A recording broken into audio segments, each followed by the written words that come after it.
என்ன சொல்கிறான் அந்த இடத்துல வந்து சட்டத்தை கையில் எடுத்துக்கிறாரு. எல்லாம் பார்த்தீங்கன்னா அந்த சீனில் வந்து அறுக்கு வந்தது அசீனை கிடையாது.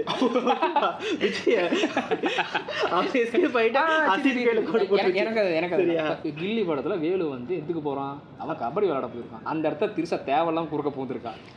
குறுக்கால போதில் இடத்துல ஒரு பொண்ணு கசாம இருந்துக்குது. 10 பேர் உட்காந்து வேடிக்கை பார்க்குற இடத்துல அவர் ஆம்பளையா வந்து தட்டி கேட்டிருக்காரு. எங்க படத்துல நாங்களும் ஆம்பளை தான்டா. அவரு வந்து இப்ப பிரச்சனை என்ன தெரியுமா, ஹீரோயினை காப்பாத்துறதுக்காக இது பண்ணிட்டு இருந்தாரு. ஆனா இதுல வந்து அசீலுக்கு பிரச்சனையே விஜயானதான். திருஷாக்கு வரங்க, கொஞ்சம் பொறுங்க, அது உடனே ஓப்பன் பண்ணக்கூடாது. ஓகே, அடுத்து சாங் பிளேஸ்மெண்ட். அடுத்த சீனே சாங் பிளேஸ்மெண்ட். ஒரு ஃபைட்டு, ஒரு காமெடி, ஒரு எமோஷன், அதுக்கடுத்து வந்து சாங். இதுதான் வந்து கமர்ஷியல் ஃபிலிமோட பேட்டர்னே. அடுத்து சாங். ஒரு இந்த விசில் அடிச்சு எப்படி கூப்பிட்டீங்க, விசில் அடிச்சு நீங்கள் அது ஒன்றும் இல்லைங்க, நாக்கு நீண்டு முடிஞ்சா விசில் பண்ணுவாங்க. விசில் அடித்தோடனே ஒரு பாட்டு டன் டன் டன் டன். அந்த பாட்டெல்லாம் ஆகா பாட்டுக்கு வந்துட்டாங்களா அர்ஜுனா இல்லை சார்.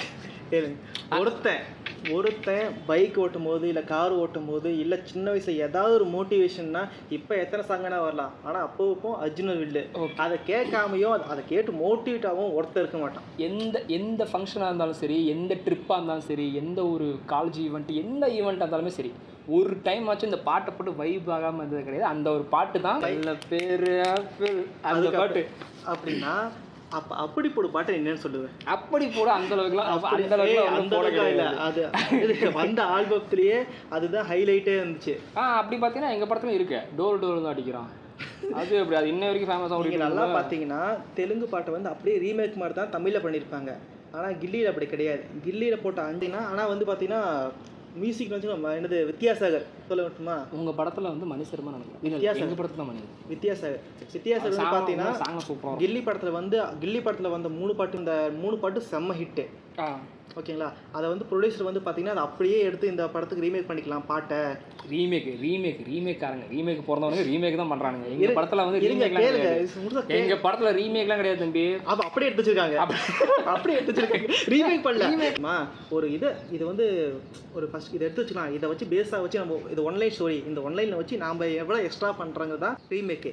இவங்க என்ன பண்ணியிருக்காங்க, அப்படியே எடுத்து வச்சிருக்காங்க. இவன் அடிச்சு ஒட்டியிருந்தா இவனும் ஒட்டியிருக்கான், அந்த மாதிரி எடுத்து வச்சிருக்காங்க. ஆமாம், கில்லி வந்து இவங்க தான் ஃபர்ஸ்ட் எடுத்தாங்க, அதுக்கப்புறம் தான் வந்து தெலுங்குக்கு போச்சு. அதுலேயும் அதே தான் மேஜர் ஆஃப் எல்லாமே மாற்றிருக்காங்க. அதில் வந்து பார்த்தீங்கன்னா அப்பாவுக்கு நம்ம இதில் மெயினாக பார்த்தா தங்கச்சி சென்டிமெண்ட் இருக்கும். அதில் தங்கச்சி சென்டிமெண்ட் பெருசாக கிடையாது. அதுவும் இல்லாமல் நம்ம இதில் வந்து பார்த்தீங்கன்னா ஒரு அப்பாவுக்கு பையன் விளையாண்டாலே பிடிக்காது. கேரக்டர் ஓகே, ஹீரோ கேரக்டருக்கு வரலாம். ஓகேவா, ஹீரோ கேரக்டர் நான் பேச முடியாது, மியூசிக்கே முடிக்கல, அதுக்கே இதுவும் இல்லை. வித்யாசாகர் அதாவது இவங்க போக்கிரியில் கூட பார்த்தீங்கன்னா வச்சுக்கோங்க, அந்த ஒரிஜினல் பாட்டை அப்படியே லைட்டாக பட்டிட்டிங்கிறீங்க பார்த்து அப்படியே இதுலேயும் போட்டிருப்பாங்க. ஆனால் வித்யாசாகர் அப்படி இல்லை. போட்ட 5 பாட்டுமே நான் தனியாக போடுறேன், 5 பாட்டுமே உங்களுக்கு ஹிட் பண்ணி கொடுக்குறேன்னு சொல்லி கான்ஃபிடண்டாக சொல்லி 5மே தனியாக பாட்டு போட்டு ஹிட் கொடுத்தாரு. வித்யாசாகரோட அசிஸ்டன்ட் வந்தாங்க. பாட்டை நாங்கள் தான் ஜெயிச்சிட்டோம், அதை ஒத்துக்கோங்க. பாட்டில் நாங்கள் தான் மச்சி, நாங்களும் தான் கிடையாது. பாருங்க, ஹிட்டுக்குறா ஃபேமஸ் பாட்டுக்குறா எல்லா ஃபங்க்ஷனும் வர மாட்டாங்க, மைண்டுக்கு வர மாட்டேன். என்ன பாட்டு மச்சி இது சொல்லித்தரடா. இல்லை யோசி பாரு சார், இவங்க ஐகானிக் சாங்ஸ் இவங்க படம் சார், இவங்க படத்தோட பாட்டு இவங்களே யோசிச்சு சொல்லட்டும் கேட்கலாம் எந்த அளவுக்கு அந்த படத்தோட பாட்டு வேலை. ஏன்னா இவர் ஆன்சர் பண்ண கொடுக்குறாரு, இதுலேயே தெரிய வேணா இந்த பாட்டு எவ்வளோ நான் பாட்டு உள்ளுக்குள்ள வைப் ஆகிட்டு இருக்கேன். நான் வைப் ஆகிட்டு இருக்கு, ஆனால் ஒரு லைன் தெரியாது. என்ன சொல்லிட்டேன், ஆடுங்கடா என்ன சுற்றி அடுத்த நிமிஷம் கழிச்சு சொல்லிக்கலாம். அடுத்து டைம் எடிட்டிங் பண்ணலைன்னா உங்களுக்கே தெரியும். அடுத்து வந்து வசந்த முல்லை, அதுக்கு அடுத்து வந்து இந்த பாட்டு மாம்பழமாக வந்து கடைசியாக வரும். அதுக்கடுத்து வந்து ஒரு கிளாஸியான சாங் ஒன்று இருக்கும், கொடுத்தால் அந்த பாட்டு. அதுக்கடுத்து ஒரு பாங்காமான ஒரு சாங் இருக்கும், செல்லா பேரு ஆப்பிள் அந்த பாட்டு. Item song. ஆமாம், என்ன ஐட்டம் சாங்னு குறையா சொல்கிறேன். ஐட்டம் சாங் அப்போலாம் ஐட்டம் சாங் இல்லாமல் ஹிட் கொடுக்குறது எவ்வளோ பெரிய இது தெரியுமா.